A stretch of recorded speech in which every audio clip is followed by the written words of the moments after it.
Professor Oded Lifshitz from the Department of Archaeology and Ancient Near Eastern Cultures at Tel Aviv University is inviting you to join him to a journey following those who composed the historical descriptions in the Hebrew Bible. The Untold Story of the Kingdom of Judah, Part E. The Untold Story about the Kingdom of Judah in the days of the biblical historiographers. Chapter 8.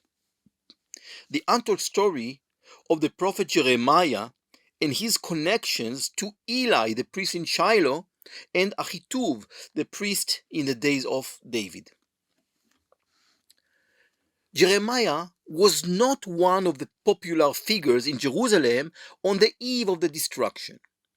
His ideology was contrary to the one held by the many ministers and leaders who led the rebellion in Babylon and believed in God's protection of the city, the temple, and the dynasty of the house of David, as whom God had chosen and given his eternal promise. This was also the ideology of the biblical historiographers, against which the prophet stood on the eve of the destruction of Jerusalem. Jeremiah knew very well the beliefs in God's eternal promises, but his great innovation was that he understood these eternal promises as conditional. They are conditional on the existence of a sane politics which does not advocate hopeless rebellions at all costs, as well as conditional on full obedience to God's commandments and the maintenance of a moral society in which the elite does not use its power for oppression, greed, and exploitation. Jeremiah's famous speech in front of the whole people, as it was described in chapter 7 of the book of Jeremiah, illustrate the prophet's stance against the mainstream ideology prevalent in the nation. The prophet's central message, as we can read in verse 3, is that only if the people amend your ways and your doings, then the eternal promise will be fulfilled, and then I will let you dwell in this place. Jeremiah's explicit statement against the unconditional promise of eternity, which will protect the people at all costs, is sharp and clear, and we can read it in verse 4. Do not trust in these deceptive words. This is the temple of Yahweh, the temple of Yahweh, the temple of Yahweh. He conditions the eternal promise by obeying God's laws and maintaining moral standards, setting the condition as follows, and I can read from verse 5 and 6. For if you truly amend your ways and your doings, if you truly execute justice one with the other, if you do not oppress the alien, the fatherless, or the widow, or shed innocent blood in this place, and if you do not go after other gods to your own heart, only if the people and their leaders obey all these conditions can the eternal promise, according to which, and I can read in verse 7, then I will let you dwell in this place, in the land that I gave of old your fathers forever. Only then it will be fulfilled. Notably, the prophet speaks out against the belief that God will forever protect his city, his temple, and the Davidic dynasty in Jerusalem unconditionally. And you can read it from verses 8 to 11. Behold, you trust in deceptive words to not avail. Will you steal, murder, commit adultery, swear falsely, burn incense to Baal, and go after other gods that you have not known, and then come and stand before me in this house, which is called by my name, and say, we are delivered, only to go on doing all these abominations? Has this house, which is called by my name, become a den of robbers in your eyes? Behold, I myself have seen it, says Yahweh. Jeremiah refers the people to the historical precedent on the destruction of the temple in Shiloh and predicts that the fate of Jerusalem and of the temple will be the same as that of Shiloh. And I can read from verses 12 to 15. Go now to my place that was in Shiloh, where I made my name dwell at first, and see what I did to it for the wickedness of my people Israel. And now, because you have done all these things, says Yahweh, and when I spoke to you persistently, you didn't listen. And when I called you, you didn't answer. Therefore, I will do to the house which is called by my name, and in which you trust, and to the place which I gave to you and to your fathers, as I did to Shiloh. And I will cast you out of my sight, as I cast all of your kinsmen, all the offsprings of Ephraim. End of quote. The mention of Shiloh here is interesting, and so is the ideology represented by Jeremiah. This is the starting point for this chapter of the podcast, which is about the untold story of the prophet Jeremiah and his connection to Eli, the priest in Shiloh, and Achituv, the priest in the days of David. If this connection is true, and if it is a late historiographical reality that came to explain the character of the prophet and illuminate the background and the reason for his opinions and messages, then it explains Jeremiah's attitude towards the Jerusalem priesthood, the house of David, and the elite living in Jerusalem. It also clarifies why the prophet's relations with them were so tense and full of contradictions. The opening of the book of Jeremiah in chapter 1, verses 1 and 2, clarifies the beginning date of his prophecies.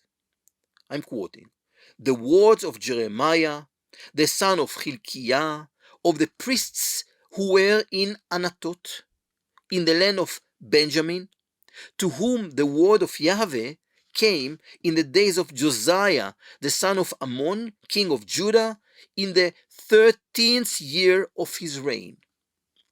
The date given here is the year 627 BCE, the 13th year of Josiah's reign. Later in the opening of the book, it is stated that Jeremiah's prophecies continued until the destruction of Jerusalem in the month of Av of the year 586 BCE. It came also in the days of Jehoiakim, the son of Josiah, king of Judah, and until the end of the 11th year of Zedekiah, the son of Josiah, king of Judah, until the captivity of Jerusalem in the 5th month. End of quote. However, according to the dedication's vision in chapter 1, I can read from verses 5 and 6, it is unclear if Jeremiah prophesied already in this time of King Josiah. "Before I formed you in the womb, I knew you, and before you were born, I consecrated you. I appointed you a prophet to the nations. Then I said, Ah, Yahweh, behold, I do not know how to speak, for I am only a youth." Moreover, end of quote. Moreover, the main problem is that there are no prophecies related to the days of Josiah, and there is no reference, for example, to Josiah's reform in the 18th year of his reign. There is not a single story about the life of the prophet before the beginning of Jehoiakim's reign. We can read it in chapter 26, verse 1. And most of the events that are described and reflected in the prophecies and stories about the prophet date to the days of Jehoiakim and Zedekiah, before the destruction of Jerusalem, and the days of Gedaliah, son of Achikam, son of Shaphan, after the destruction. According to the book's opening, Jeremiah, the son of Hilkiah, was of the priests who were in Anathoth in the land of Benjamin. Seemingly, The people of his city were hostile towards his prophetic activity and threatened him by physical harm. In what is known as the first confession of Jeremiah, the prophet describes, among other things, the plans to harm him. And we can read from chapter 11, verses 18 to 20. I did not know it was against me they devised scams, saying, let us destroy the tree with its fruit. Let us cut him off from the land of the living, that his name be remembered no more.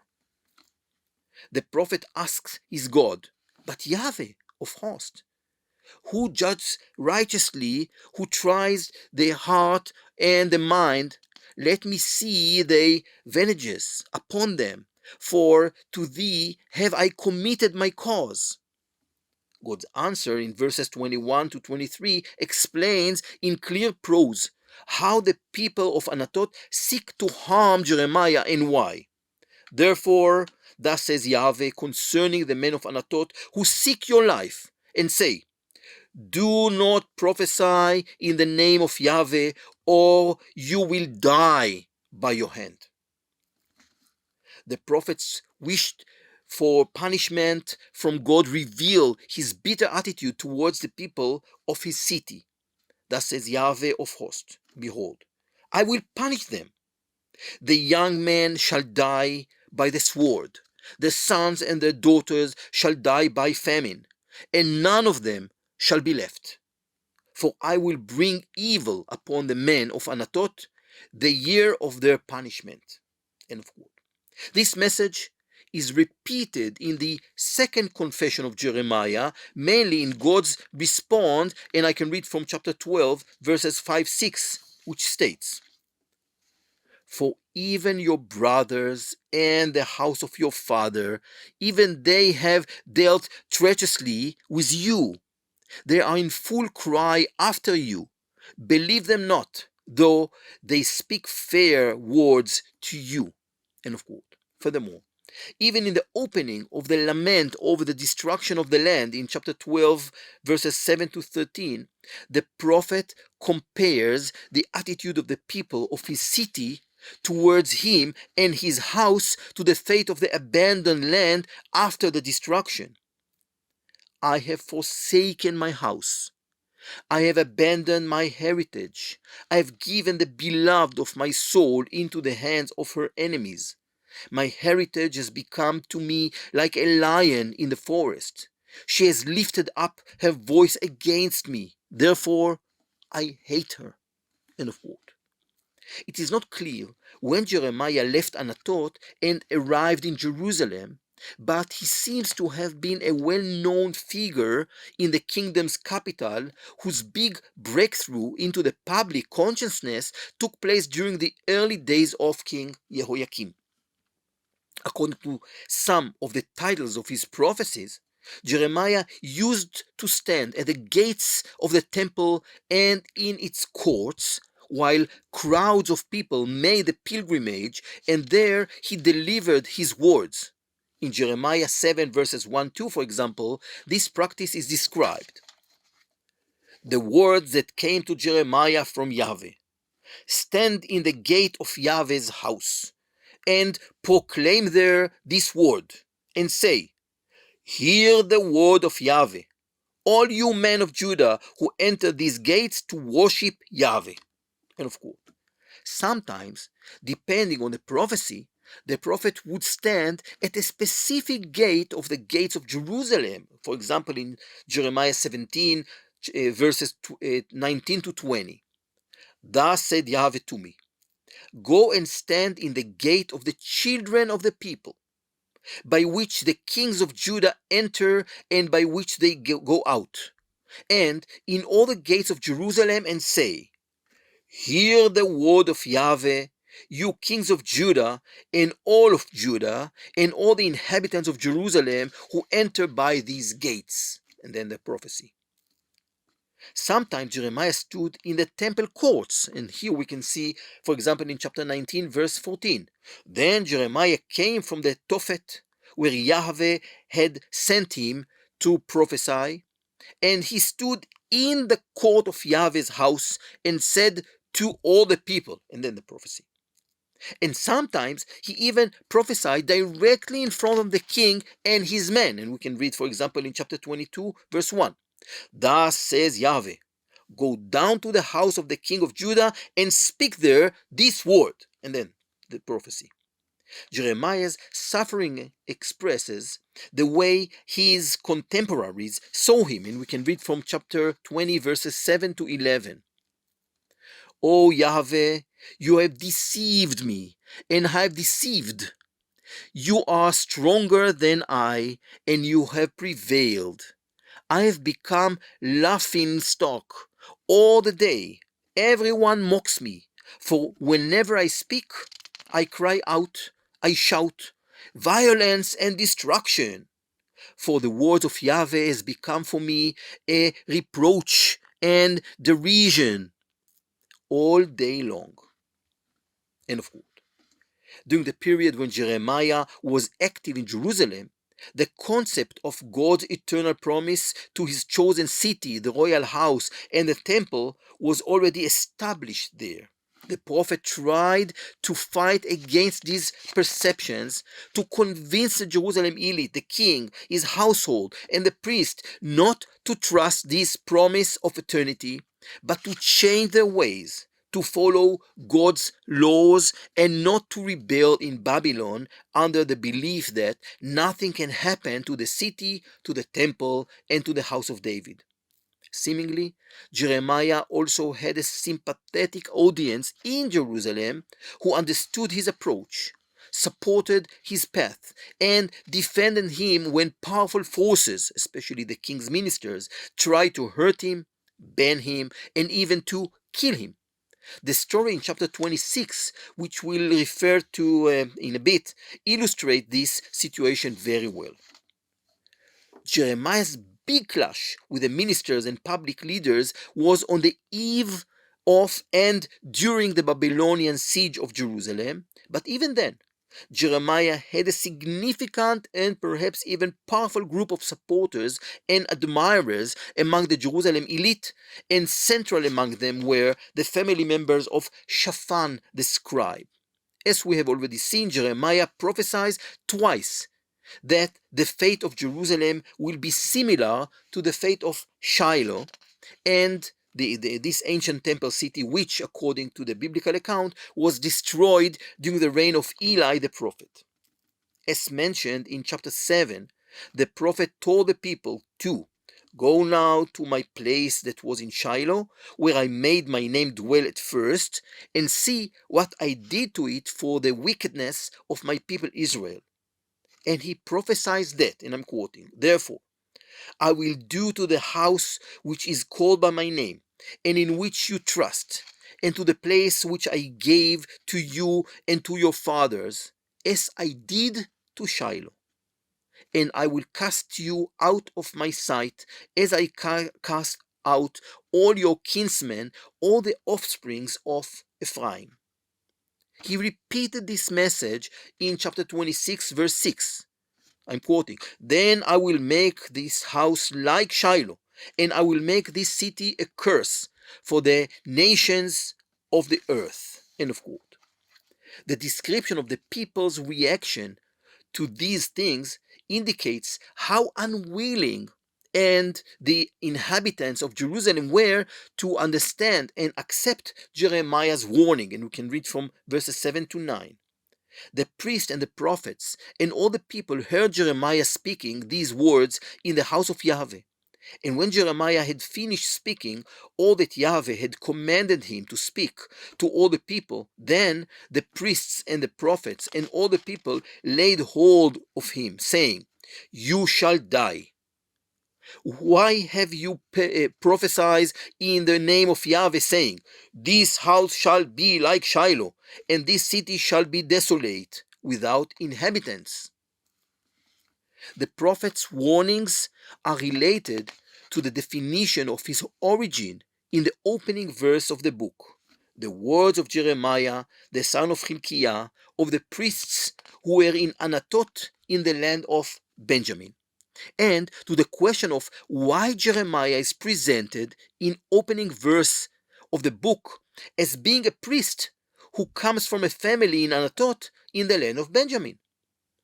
Seemingly, the untold story about the fate of the Shiloh and Nob priests and their connection to the family of priests in Anathoth, Jeremiah's family, be it historically reliable, a historiographical work from the start to finish, or a compilation of details based on fragments of information from various sources, can deepen our understanding of Jeremiah's opinions, of the hostility that existed towards him in Jerusalem, and of the ideological differences among the elite on the eve of the destruction.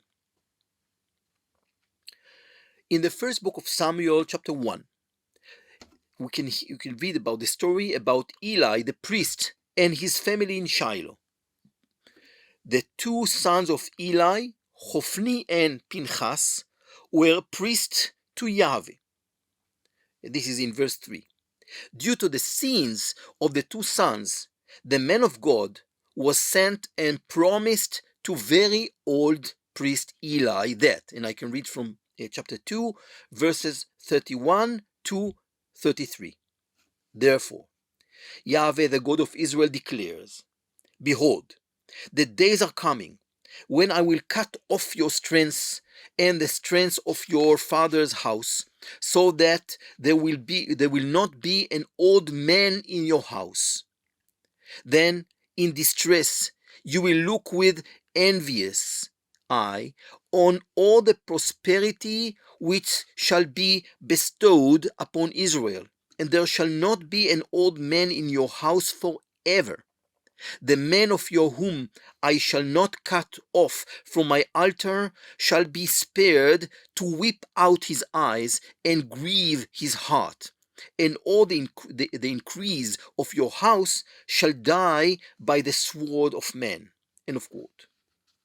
The signal for the end of the house of Eli is given in verse 34. And this which shall befall your two sons, Hophni and Pinchas, shall be the sign to you. Both of them shall die on the same day. This is the point where a prophecy is given into the distant future, a prophecy that reflects the state of the priesthood in Judah from the day the temple was built until its destruction of, and in the process also alludes to the role of the prophet Jeremiah, and I can read from verses 35 and 36. And I will raise up for myself a faithful priest, who shall do according to what is in my heart and in my mind. And I will build him a sure house, and he shall go in and out before my anointed forever. And everyone who is left in your house shall come to implore him for a piece of silver or a loaf of bread, and shall say, Put me, I pray you, in one of the priest's places, that I may eat a morsel of bread. End of quote. According to the prophecy, the house of Eli would lose his status and become marginal and secondary, being forced to beg for its status and the livelihood of the priests who were slated to serve in the future temple in Jerusalem. The fulfillment of the first part of the prophecy is described as early as chapter 4. The Israelites were defeated in the war against the Philistines. The Ark of the Covenant was captured, and Eli's two sons, Hophni and Pinchas, died. When the herald arrived at the temple of Shiloh and informed Eli of the defeat, of the death of his two sons, and of the ark being taken captive, the scripture described that, and I can read from chapter 4, verse 18. When he mentioned the ark of God, Eli fell over backwards from his seat by the side of the gate, and his neck was broken, and he died, for he was an old man and heavy. He had judged Israel 40 years. End of quote. But here, Another detail is added, which closes the story and introduces another character to it. Ikavod, in Hebrew, no honor. The son of Pinchas, who will later be linked to the continued existence of the house of Eli and the continuation of the story. And I can read from verses 19 to 22. Now, his daughter-in-law, the wife of Pinchas, who was with child about to give birth, and when she heard the tidings that the ark of God was captured and her father-in-law and her husband were dead, she bowed and gave birth. For her pains came upon her. And about the time of her death, the women attending her said to her, "Fear not, for you have borne a son." But she didn't answer or give heed.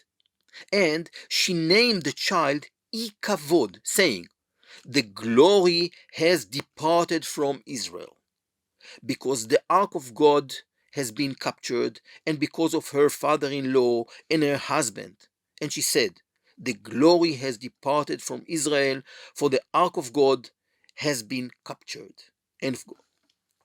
According to this story, we can add to the genealogy list of the priest Eli and his two sons, Hophni and Pinchas, Ikavod, Pinchas' son, who was born on the same day that his father, uncle, and grandfather died. A new, separated, and different story is told in the first book of Samuel, chapter 22, verses 9 to 23. And it also describes the murder of a family of priests, this time the family of Ahimelech, the son of Achituv, the priest of the temple in the city of Nob. Here too, one single person is told to have remained of his family, after all the family members appeared before the king, Saul, due to the things that Doeg the Edomite told the king, and I'm quoting. Then answered Doeg the Edomite, who stood by the servants of Saul, "I saw the son of Jesse coming to Nob, to Ahimelech the son of Achituv, and he inquired of Yahweh for him, and gave him provisions, and gave him the sword of Goliath the Philistine." End of quote. King Saul accused Achituv of complicity in the conspiracy that David had conspired against him. He didn't believe Ahimelech's denial. His judgment was clear and was carried out immediately. And I can read from verses 16 to 19. And the king said, "You shall surely die, Ahimelech, you and all your father's house." And the king said to the guard who stood about him, "Turn and kill the priests of Yahweh, because their hand also is with David." And they knew that he fled and didn't disclose it to me. But the servants of the king would not put forth their hand to fall upon the priests of Yahweh. Then the king said to Doeg, "You turn and fall upon the priests." And Doeg the Edomite turned and fell upon the priests. And he killed on that day 85 persons who wore the linen ephod. And Nob, the city of the priest, he put to the sword, both men and women, children and sucklings, oxen, asses, and sheep. He put to the sword. End of quote. The entire priestly family of Ahimelech, the son of Achituv, was wiped off, with the exception of one remnant. And I can read from verse 20. But one of the sons of Ahimelech, the son of Achituv, named Eviatar, escaped and fled after David. End of quote. Eviatar came to tell David of the terrible murder of his family, and David took fully responsibility. I can read from verse 22. "I have occasioned the death of all the persons of your father's house."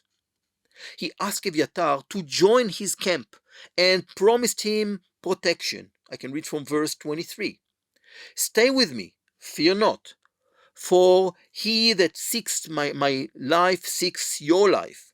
With me you shall be in safekeeping. End of quote. From that moment, Eviatar, the son of Achimelech, son of Achituv, the priest in Nov, became a faithful priest to David, together with Tzadok, who is often mentioned in the book of Samuel without his father's name, but according to the book of Ezra and the book of Chronicles, he refers to Pinchas, son of Elazar, son of Aaron, the priest. Only in one place did the order go wrong, in the list of David ministers in the second book of Samuel, chapter 8, verse 17. The names of the two priests were mistakenly recorded, and Tzadok, the son of Achituv, and Achimelech, the son of Eviatar, were priests. This is a mistake that was perhaps made under the influence of the book of Ezra. We can read it there from chapter 7, verse 2, and from First Chronicle, chapter 5, verses 34 and 35. Indeed, it seems that there is a disruption of the generational order of Achituv, Achimelech, Eviatar, and instead of Tzadok, the son of Achituv, and Achimelech, the son of Eviatar, it should have been written here that, and Tzadok and Eviatar, the son of Achimelech, the son of Achituv, were priests. So Tzadok alone, and Eviatar, the son of Achimelech, the son of Achituv, the priests. The only connection between the two nearly extinct priestly houses, the house of Eli in Shiloh and the house of Achimelech, the son of Achituv, in Nov, is hinted in the small story in the first book of Samuel, chapter 14, verses 1 to 3. One day, Jonathan, the son of Shaul, said to the young man who bore his armor, "Come, let us go over to the Philistine garrison on yonder side." But he didn't tell his father. Saul was staying in the outskirts of Gibeah under the pomegranate tree, which is at Migron. The people who were with him were about 600 men, and Achiah, the son of Achituv, Ikavod's brother, son of Pinchas, son of Eli, the priest of Yahweh in Shiloh, wearing the ephod, and the people didn't know that Jonathan had gone. Achiah, the son of Achituv, is mentioned only once more, and this is in chapter 14, verse 18. I can read, "And Saul said to Achiah, Bring hither the ark of God, for the ark of God went at that time with the people of Israel." This story is tremendously important because it shows that not only is Achiah is the brother of Achimelech, the son of Achituv, the priest in Nob, who was killed by order of King Saul, but also his father Achituv is the brother of Ikavod, the son of Pinchas, son of Eli, the priest from the family from the temple in Shiloh. Thus, the two families that were almost eliminated are connected, and Eviatar, the priest of David, can refer to Eli, the priest in Shiloh, and his family. In terms of the biblical description, the meaning is that the sons of Ikavod, Achimelech or Achiah, and perhaps based on the very similar name, Achimelech and Achiah are the same, but we'll leave it here. The only remnant of the family of Eli, the priest in Shiloh, are the ones who founded the cult center in Nov. The next chapter in the history of the family of priests from Shiloh and Nov, the Eli Ebiatar family, is described in the first book of Kings, chapter 1. According to the story in this chapter, at the end of David's days, his son Adoniah, the son of Chagit, exalted himself, saying, "I will be king." And he prepared for himself chariots and horsemen and 50 men to run before him. This is in verse 5. Two of David's ministers were among the people close and loyal to Adoniah, and most of the other ministers were not among his faithful. And I can read for verses 7 and 8. He conferred with Yoav, the son of Tzeruiah, and with Ebiatar, the priest. And they followed Adoniah and helped him. They were sure that he's going to be a king. But Tzadok the priest, the other priest other than Abiathar, and Benaiah the son of Jehoiada, and Nathan the prophet, and Shimei and Rei, and David's mighty men were not with Adoniah. End of quote. Adoniah and his faithful ministers had already celebrated his expected ascension to the throne, which meant establishing their position within the system of the kingdom and the temple. However, after Solomon's mother Bathsheba and Nathan the prophet convinced the very old king to anoint Solomon as a king and not Adoniah, the story continues in the first book of Kings, chapter 1, verses 32 to 40, describing the anointing event that was performed surrounded by Solomon's supporters and a large crowd. I'm quoting. There, Tzadok the priest took the horn of oil from the tent and anointed Solomon. Then they blew the trumpet, and all the people said, "Long live King Solomon." And all the people went up after him, playing on pipes and rejoicing with great joy, so that the earth was split by their noise. End of quote. The one who announced to Adoniah and those celebrating with him the word of Solomon's anointing was Jonathan, the son of Abiathar the priest, according to the story in the first book of Kings, chapter 1, verses 41 to 49. Adoniah and all the guests who were with him heard it as they finished feasting. And when Joab heard the sound of the trumpet, he said, "What does this improper uproar in the city means?" While he was still speaking, behold, Jonathan, the son of Abiathar the priest, came. And Adoniah said, "Come in, for you are a worthy man, and bring good news." Jonathan answered Adoniah, "No, for our Lord King David had made Solomon king." Jonathan, the son of Abiathar the priest, continued and described who accompanied Solomon to the anointing ceremony and what happened immediately afterwards. And I'm quoting again. "And the king has sent with him Tzadok the priest, Nathan the prophet, and Benaiah the son of Jehoiada, and the Kerethites and the Peletites, and they have caused him to ride on the king's mule. And Tzadok the priest and Nathan the prophet have anointed him king at Gihon. And they have gone up from there rejoicing, so that the city is in an uproar with this is the noise that you have heard. Solomon sits upon the royal throne." End of quote. The story in verse 49 ends with a mass escape of all the supporters of Adoniah, who was now clear that he had lost in the struggle for succession to the royal throne. Quote, "Then all the guests of Adoniah trembled and rose, and each went his own way." End of quote. The end for Adoniah and his loyalists was clear. As part of the process of establishing Solomon on the throne, he eliminated his opponents and anyone who could endanger him.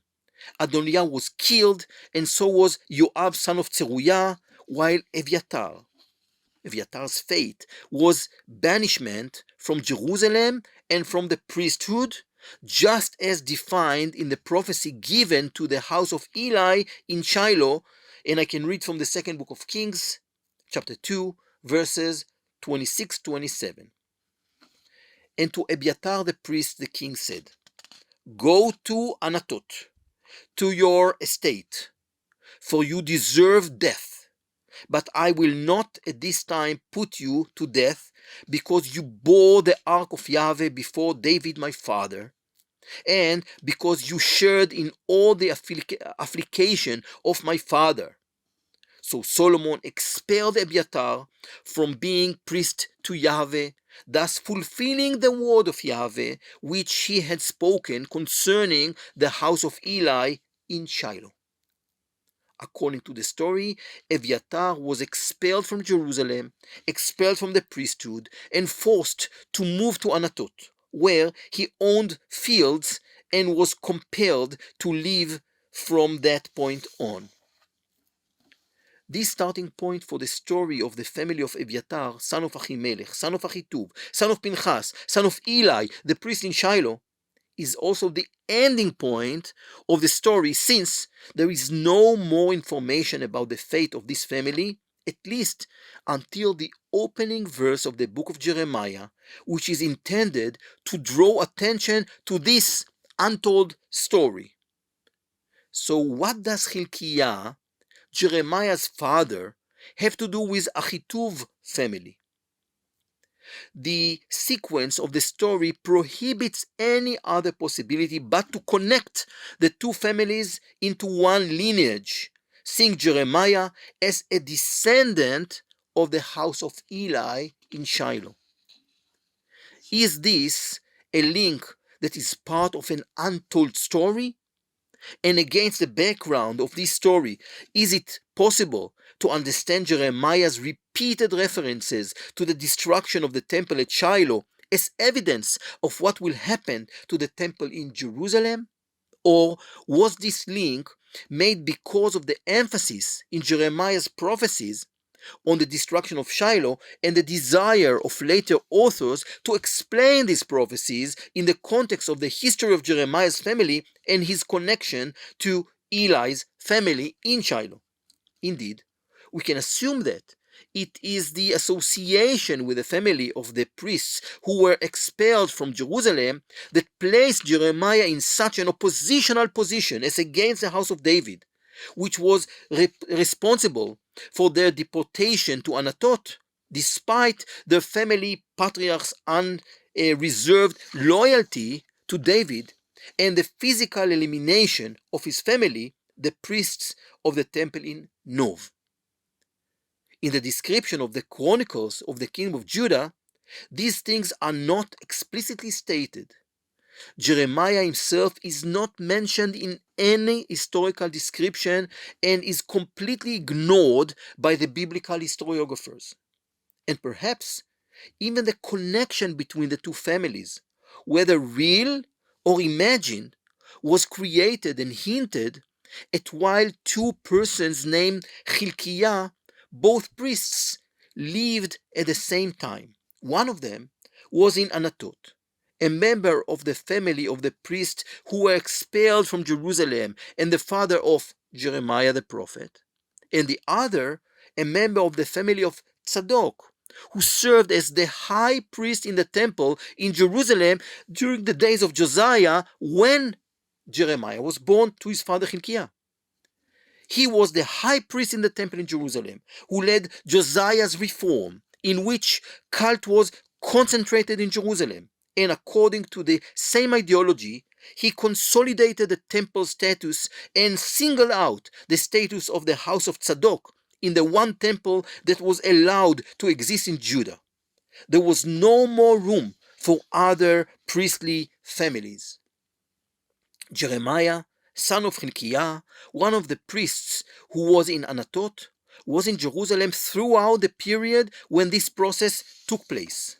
In light of all this, I have no doubt that his family's history played a key role in forming his opinions and attitude towards the royal house and the priests who were members of the Tzadok family in Jerusalem, towards the status of the priesthood in Jerusalem, towards the one temple in that city, and towards the elite who further established their rule within the kingdom of Judah. Thank you very much.